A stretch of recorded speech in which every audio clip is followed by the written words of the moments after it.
Et là, j'arrive chez Jean-François Piège. C'est une nouvelle histoire. Et là, c'est une histoire, c'est pareil. Le restaurant, le grand restaurant, c'est Jean-François Piège. C'est-à-dire que c'est son restaurant, il a son nom sur la porte. Et là, voilà, ce qu'il veut faire, c'est faire son propre restaurant, lui-même transmettre sa cuisine. Et ça, c'était une nouvelle étape. C'est-à-dire que j'étais dans la haute gastronomie. On essaie de faire la meilleure cuisine, la plus juste, avec 25 couverts simplement, pas trop de clients. On s'occupe de chaque client. Chaque mise en bouche, chaque détail compte. Et là, j'avais besoin de l'écouter. De l'écouter parce qu'il mettait son âme dans son restaurant. Et du coup, j'ai appris à comment mettre son âme dans ce qu'on fait. Et là, je sais que je me lançais dans cette aventure, j'ai avancé différemment. Et l'aventure Jean-François Piège, ça a été une aventure incroyable parce que c'était encore un moment où j'avais fini France 2, où j'étais au Raphaël, mes équipes étaient en place. J'ai dit voilà, on peut commencer à souffler un peu. Ça fait plusieurs années que je travaille d'arrache-pied. Là, je vais souffler un peu, prendre un peu de recul. Et là, en fait, opportunité, Jean-François Piège, ouverture du grand restaurant, proposition du poste pour être chef pâtissière de son restaurant. Ok. On refuse pas, quoi. Ça, c'était la chose que jamais j'aurais pu imaginer, même dans ma vie. Et là, je sais à quoi je m'attends aussi. C'est-à-dire qu'on sait tous, dans ce métier, on sait tous comment ça se passe. C'est-à-dire un restaurant avec cette envergure-là, de cette exigence-là, on peut pas se tromper. On sait à quoi on va être mangé. Donc, ouverture. Donc, pas facile, on met en place les équipes, on crée les recettes. Travailler avec Jean-François Piège, qui est un des plus grands chefs français. On va essayer de faire le meilleur restaurant de Paris. Il veut faire le meilleur restaurant. Et voilà, donc là, je me dis, si je me lance pas maintenant, ce sera trop tard. C'est pas à 40 ans que je vais me refaire des journées comme ça. Et donc voilà, c'est maintenant, j'ai pas encore d'enfants, j'y vais. Et donc la rebelote, on reconstruit tout, et là on repart sur des bases que je ne connaissais pas. Je connaissais parce que j'avais fait le Meurice, j'avais fait des restaurants étoilés, j'avais fait le Raphaël, on a été... Voilà, mais là j'étais sur une autre gamme encore. J'étais sur un restaurant pur, 25 clients, à chouchouter. Le détail compte. Parler avec un chef comme ça où il faut créer pour lui, c'est son restaurant, donc je crée pour lui, mais il faut qu'on crée une histoire ensemble aussi. Je ne peux pas créer juste pour quelqu'un. Il faut que je comprenne son fonctionnement et que je crée l'histoire entre lui et moi pour créer un dessert. Et alors là, encore une autre dimension de la création. C'est-à-dire qu'on va aller encore plus loin, on va pousser le détail encore plus loin. On va aller chercher la petite plante, la meilleure pour le mettre avec ce chocolat-là. Ce chocolat, pourquoi il a cette acidité, il irait bien avec cette framboise. Et on peut le servir tiède, chaud, il faut le servir à cette température. Et là, j'arrive dans l'orfèvrerie de la cuisine et de la pâtisserie. Et je suis mélangée avec la cuisine, donc on est dans l'effervescence des cuisines. Il y a les jus qui sont en préparation pendant que je fais mes meringues, là le four, il y a tout qui sonne. Il y a cette espèce d'agitation avec ce calme qui est incroyable. Et donc voilà, et donc là, dans toute cette effervescence-là, on travaille tous les jours, toutes les équipes elles sont concentrées, on est du matin au soir, on ne s'arrête pas, on veut toujours faire mieux. Et là, je suis sélectionnée, je reçois une lettre, et je suis sélectionnée pour le pâtissier 2016 du trophée du magazine Le Chef. Incroyable. Le trophée du magazine Le Chef, c'est le magazine journal de référence des cuisiniers. C'est un vote qui a lieu par tous les restaurateurs. Tous les restaurateurs reçoivent ce magazine.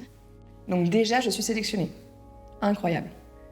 Et après, ça va être le vote de mes pairs qui va élire le pâtissier de l'année, le cuisinier de l'année, le sommelier de l'année. Dans tous les métiers de la restauration, ils vont élire une personne dans chaque corps de métier. Et voilà, là, ça semble improbable.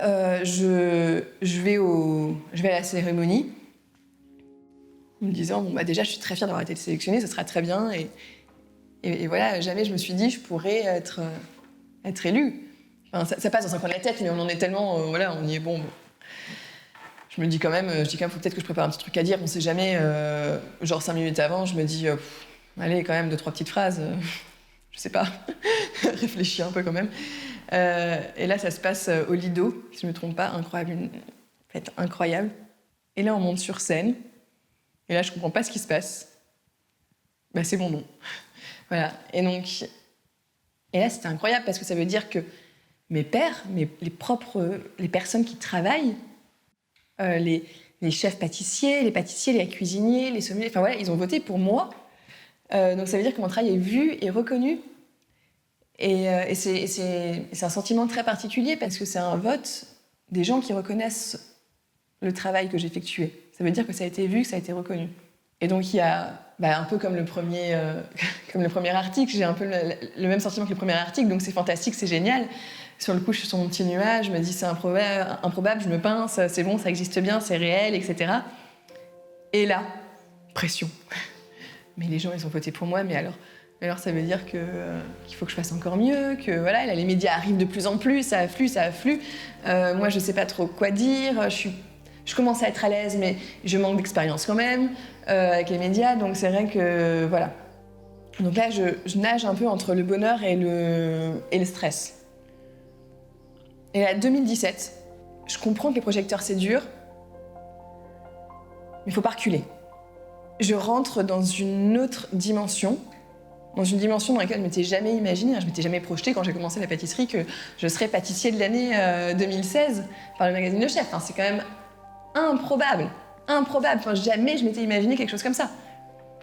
Mais du coup, je me retrouve avec aussi un moment de panique dans lequel je ne m'étais pas imaginée non plus. Maintenant, je comprends que toute ma vie, je vais enchaîner des moments de panique et des moments de réjouissance et d'on y va quand même. Et je pense que c'est ça que je cherche au fond de moi, et je pense que c'est ça qui me rend heureuse au quotidien, c'est que ce soit les montagnes russes. Alors, est-ce que je cherche vraiment à devenir la meilleure pâtissière ? Est-ce que je cherche vraiment je cherche à vivre ma vie, je cherche à partager des émotions et en vivre moi-même. Et là, je suis dans l'émotion, mais absolue. Que ce soit de la bonne émotion, comme de l'émotion positive et géniale, comme par moments des moments d'émotion de panique et de pourquoi je suis là, où je suis, et est-ce que je veux vraiment être ici ? En fait, j'avais pas réfléchi à ça, moi, je me pensais pas ça. C'est comme cette année où je me suis inscrite au concours des meilleurs ouvriers de France. Voilà. On va encore plus loin. Et il y a encore le challenge qui est là. Et encore cette adrénaline d'y aller. Cette adrénaline de qu'est-ce que ça va me provoquer comme sentiment, comme émotion, comme difficulté, parce que tout ce que je tente, j'aime bien que ce soit difficile. Si c'est pas difficile et si je sais déjà comment ça va se passer, c'est pas intéressant. On peut pas créer quelque chose et on peut pas surpasser quelque chose si on sait ce que c'est. C'est l'inconnu, le danger, la difficulté qui fait qu'on va faire quelque chose de mieux. Parce que tout ce qu'on peut imaginer, on le sait, et on sait comment le faire. Tout ce qu'on peut pas imaginer, on ne sait pas encore comment faire. Et là, c'est à nous de le faire, donc c'est nous-mêmes qui le créons. Et donc c'est nous-mêmes qui avons le mérite de l'avoir fait. Et ces risques, la vie me le rend bien. Là, je suis élue en 2017 pâtissière de l'année par le guide Goemio, qui est une référence mondiale, française, qui est une institution. Savoir communiquer, c'est pas inné. C'est des compétences qui sont hors métier et qu'on peut travailler. Et travailler sur ces compétences hors métier, ces compétences de communication, va développer votre confiance en vous, en plus de vous faire connaître et en plus de faire passer ce que vous avez envie de faire passer. Après, à chacun sa méthode. Pour ma part, à chaque fois que j'ai un événement où j'ai de la communication ou un événement sur scène ou un événement en interaction avec un public, je demande toujours un retour. Donc c'est vrai que je demande à un proche, souvent qui m'accompagne, ou alors même à quelqu'un un retour sur qu'est-ce que je peux améliorer. Ce que j'ai fait bien, tant mieux, c'est bien fait. Mais ce que j'ai besoin comme retour, c'est qu'est-ce que je peux améliorer. Après, s'il y a quelque chose, je me suis améliorée, je suis contente de le savoir aussi. C'est-à-dire que je vais demander un petit briefing sur qu'est-ce que j'ai l'habitude de mal faire et que j'ai mieux fait, et qu'est-ce que je peux améliorer pour la prochaine fois. Et c'est vrai que se regarder faire, c'est très désagréable parfois, mais c'est très important. C'est très important pour prendre du recul parce qu'on est très critique envers soi-même souvent. Et c'est là où il y a tous les petits défauts qui vont nous sauter aux yeux. Et c'est ces défauts-là, il faut y penser, il faut les intégrer, il faut les travailler au quotidien. Même pas forcément quand on parle à une caméra d'ailleurs. Les petits défauts de parole, les petits défauts de ce qu'on a dit, la phrase qui est mal dite, qui peut être mal interprétée. Tout ça, il faut le travailler au quotidien, même quand il n'y a pas de caméra. Personne n'a des défauts qui sont impossibles à gommer. C'est l'évolution même de la personnalité, c'est-à-dire qu'on va évoluer du début à la fin de sa vie. Et c'est vrai que cet axe de la communication est important pour même évoluer personnellement. Pour façonner, en fait, pour se façonner soi-même au plus près de ce qu'on veut être.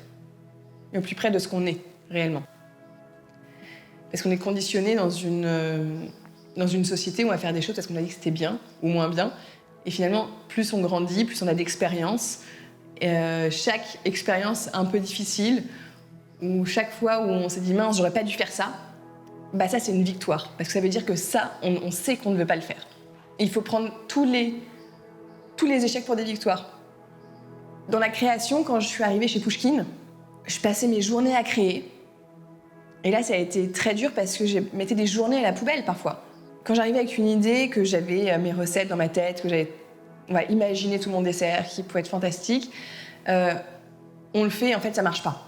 Et donc en fait, en arrivant chez Pouchkine, ce qui a été très compliqué, ça a été justement de mettre des journées entières à la poubelle presque. En fait, on a l'impression qu'on les met à la poubelle, mais on les met pas à la poubelle. Tout ce qu'on a essayé, on sait que ça marche pas. Et en fait, ça, c'est une victoire. Mais avant de prendre conscience que cette déception de la journée où on a tout raté est une victoire, eh ben, il en faut pas mal derrière pour se rendre compte que finalement, ça va être c'est un pas qu'on a fait, c'est un avantage parce qu'on sait que ça ne fonctionne pas, parce qu'on est passé par cette épreuve-là qui nous a montré qu'elle ne fonctionnait pas. Il faut accepter que tout n'aille pas vite. Et il faut accepter aussi de se tromper, il faut accepter de rater. Et il faut prendre tous les échecs, parce qu'il y en a, des échecs, des ratés, pour un cadeau et pour juste un passage. C'est-à-dire qu'il y a des jours où je teste une recette et je vais la tester, je vais faire 5 recettes dans la journée, toutes un petit peu différentes, pour voir l'évolution. Et à la fin, j'en ai aucune de bonne.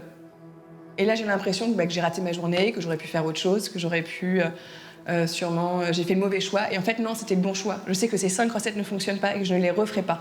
Et peut-être que justement, ces 5 recettes ne fonctionnent pas à ce moment-là, mais peut-être que le loupé que je vais avoir de ces 5 recettes va me faire ressortir quelque chose de nouveau et va me faire ressortir une idée. Peut-être pas dans l'instant, mais peut-être dans 5 ans. Parce que j'aurais repensé à cette journée qui m'aura marqué, que je me serais dit, voilà, là, ça fait ça comme rendu. Et en fait, ce rendu-là, je n'en ai pas besoin à ce moment-là, j'en ai peut-être besoin maintenant. Et donc en fait, c'est juste une étape de vie qu'on a vécue et il faut la prendre comme quelque chose qui est là et qui est présent et il faut s'en rappeler.